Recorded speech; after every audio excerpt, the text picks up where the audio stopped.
Labadiena, regbio mėgėjai, sveikiname su jumis iš Baldonės miestelio Latvijoje ir šiandien šiame stadione savo santykius aiškinsis dvi komandos, kurios pakankamai neblogai pradėjo sezoną, mano galva, tai yra Livonija ir Šiauliai.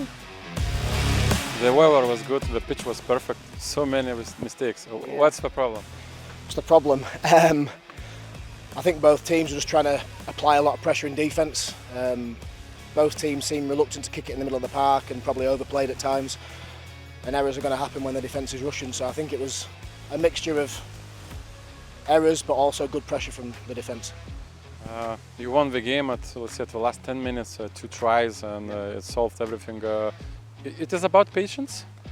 I think patience, yeah, and I think kind of trust in our processes. Last week we struggled at set piece, but I think today the boys put it right, and our line out functioned really well and set 2 scores up at the end. So yes, patience, but also trust in each other. We have a free weekend next one. So what the main points, what the main goals to achieve during the training? During the training, I think obviously there's a lot of guys in Livonia who don't play with each other often.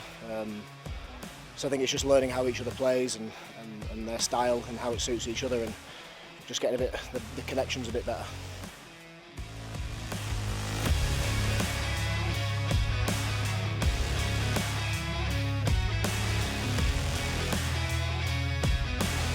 Pralaimėjimas iš esmės viską nulėmė paskutinės minutės.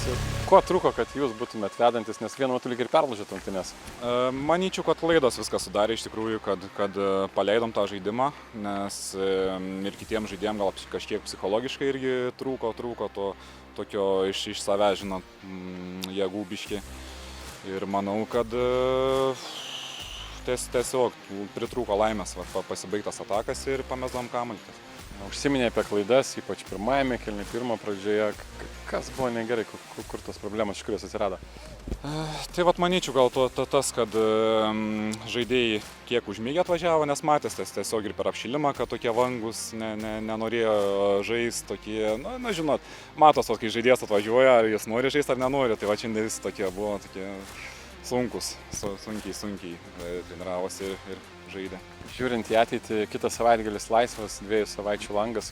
Ką svarbiausia reikia nuveikti treniruotėse, kad pasiruošti atėjusiam kovom?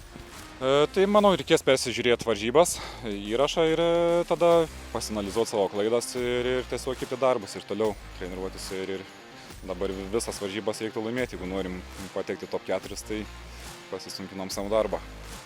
Ačiū. Ačiū.